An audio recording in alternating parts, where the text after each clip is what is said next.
स्वागत है आपको मार्केट टाइम स्ट्रीम में। इस वक्त आप देख रहे हैं आपके साथ आपको मुनाफा। मैं अनुषा गुप्ता। बात करेंगे कमेटी बाजार के बारे में और जानेंगे हफ्ते के तीसरे कारोबारी दिन बाजार सुबह के कारोबारी सत्र में किस तरह से देखने को मिल रहे हैं, उसके साथ ही कैसे आपको आज मुनाफा मिल सकता है।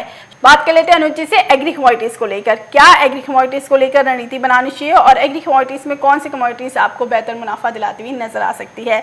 अनुज जी, एग्री कमोडिटीज की बात करें तो सबसे पहले कॉटन सीड ऑयल के, क्योंकि काफी दर्शक इसके लिए जुड़े हुए हैं हमारे साथ और बाजारों के अंदर एक करेक्शन है, लगातार एक करेक्शन बढ़ती हुई नजर आई है, लेकिन 2930 का आज भी हाई है और 2906 के पास ट्रेडिंग कर रहा है अगस्त वायदा।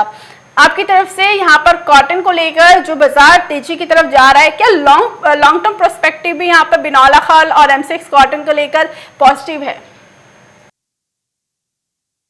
ये कॉटन संभाल के और कॉटन में डिफरेंस है। कॉटन अगर देखें तो यहाँ पे एक्सपोर्ट काफी बड़ा है, इसकी वजह से हमने देखा है कि 25,000 तक के ऊपर के लेवल आते हुए दिखाई दिए हैं।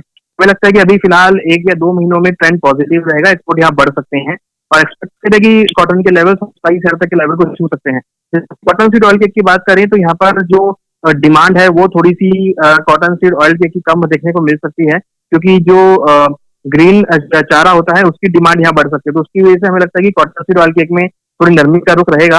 हालांकि कॉटन उसके मुकाबले बढ़ती हुई दिखाई देगी, जिसमें हम 26,000 से लेकर 27,000 तक के टारगेट कर सकते हैं।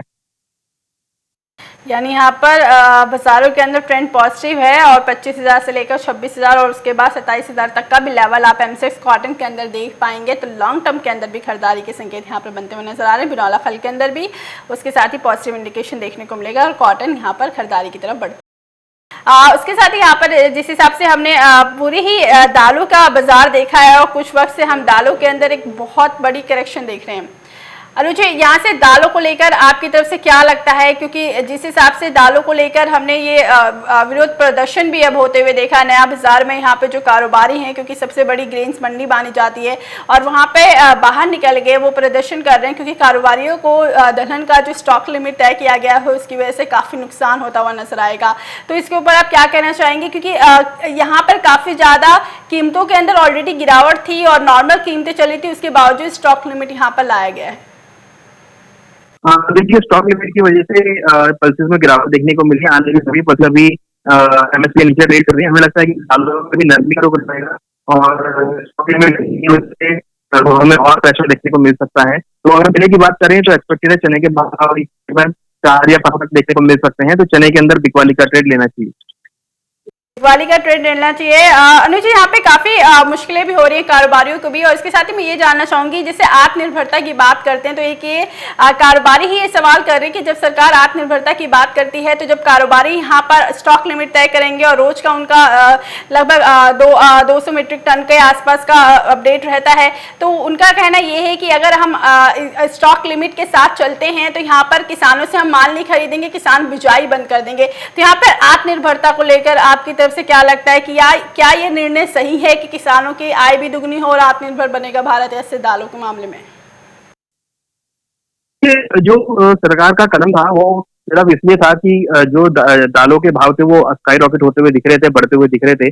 हालांकि भाव अब एमएसपी के नीचे हैं, मगर जो क्योंकि हम देख रहे हैं कि जो इन्फ्लेशन है वो काफी तेजी से बढ़ता हुआ दिख रहा है।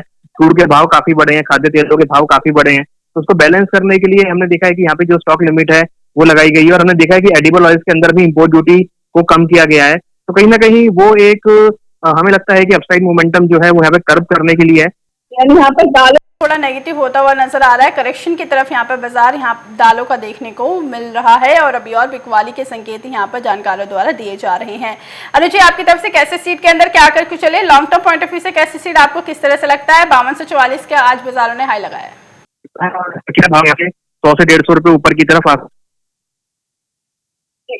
के अंदर अभी और हल्की सी तेजी देखने को मिल सकती है। बाजारों के अंदर अभी और खरीदारी के संकेत बनते हुए नजर आ रहे हैं। एक्सपोर्ट डिमांड अगर निकलती है यहाँ से तो कैसे के अंदर अभी और खरीदारी के संकेत देखने को मिल सकते हैं। 5300 और 5400 का लेवल यहाँ पर आप कैसे सीट के अंदर देख पाएंगे। बहुत बहुत शुक्रिया अनुज जी, आप हमारे साथ जुड़ा तमाम जानकारी इस वक्त आपने जिस हिसाब से आपने कमोडिटी बाजार के बारे में बताया। तो जिस हिसाब से अनुज जी बता रहे हैं यहाँ पर खरीदारी के संकेत हैं सारे ही बाजारों के अंदर, और एक जो ट्रेडिंग देखने को मिल रही है एक ऐसे सीट के अंदर जो बाजार कुछ वक्त से हम लगातार हरे निशान के साथ ही देख रहे हैं, और अब यहाँ से ऐसा लगता है कि अच्छी खरीदारी की तरफ यहाँ पे एक ऐसे सीट और रह सकता है, और लगभग जो ट्रेडिंग देखने को मिलेगी long term point of view से भी यहाँ पर 5400 का स्तर दिखाता हुआ नजर आ सकता है। एडिबल ऑयल के अंदर अब वापस से बाजार जो दिखने को मिल रहे हैं आज के कारोबारी सत्र में, सोयाबीन के अंदर हल्की सी करेक्शन बनती हुई नजर आई है, उसके साथ ही यहाँ पर रिफाइंड ऑयल के अंदर एक हल्की सी करेक्शन देखने को मिल चुकी है, वहां से बाजारों के अंदर वापस से रिकवरी बनती हुई नजर आ रही है। करेक्शन के बाद से 1275 के पास बाजार जा चुके हैं, 1261 का लो लगता हुआ नजर आया था यहाँ पर। तो ओवरऑल जो खाद्य तेलों के अंदर कल भी एक हल्की सी छोटी सी करेक्शन देखने को मिली थी, जो हमने यहाँ पे मत्स्य सीट के अंदर 7200 के पास ट्रेडिंग देखने को उम्मीद लगाया जा रहा था, वो वहां से 7000 के आसपास देखने को मिली। तो ओवरऑल बाजार कल एक हल्की सी छोटी सी करेक्शन रहा, लेकिन लॉन्ग प्रोस्पेक्टिव वापस एक बार एक खरीदारी की तरफ लेकर जा रहा है, क्योंकि इंपोर्ट ड्यूटी के अंदर जो कटौती की गई है उसको लेकर भी यहाँ पर अपील की जा रही है कि ये निर्णय सही नहीं है, सी की तरफ से आगे भी कहा गया है। तो ओवरऑल जो एडिबल ऑयल पैक होगा आपको छोटी अवधि के लिए वापस एक बार तेजी की तरफ लेकर जाता हुआ नजर आ सकता है, लेकिन दालों के अंदर बाजार यहाँ पर करेक्शन मोड में है। कॉटन कॉम्प्लेक्स पॉजिटिव है, और आगे और अब आपको कॉटन के अंदर खरीदारी के संकेत ही दिए जा रहे हैं। M6 कॉटन यहाँ पर 26,000 के स्तर भी पार करता हुआ नजर आ सकता है। उसके साथ ही यहाँ पर अच्छी खासी खरीदारी की तरफ अगर आपको रहना है तो बिनौला खल 3200 का लेवल होगा, उसके बाद यहाँ पर 3500 का लेवल भी आप देख पाएंगे बिनौला खल के अंदर भी। तो पॉजिटिव ट्रेंड के साथ M6 कॉटन और बिनौला खल के अंदर ट्रेडिंग में रहा जा सकता है। उसके साथ ही मेज के अंदर भी यहाँ पर खरीदारी है, पॉजिटिव देखने को मिल रहा है मेज के अंदर, और यहाँ पर इसके अंदर एक बार खरीदारी की तरफ रहा जा सकता है, क्योंकि long term point of view से मक्के को लेकर जानकारी यहाँ पर 2000 के भी स्तर देते हुए नजर आ रही है। अभी के लिए आपको ज्यादा आपको मुनाफा, बस इतना ही। आगे खबर देखने के लिए देखते रहिए मार्केट टाइम्स टीवी।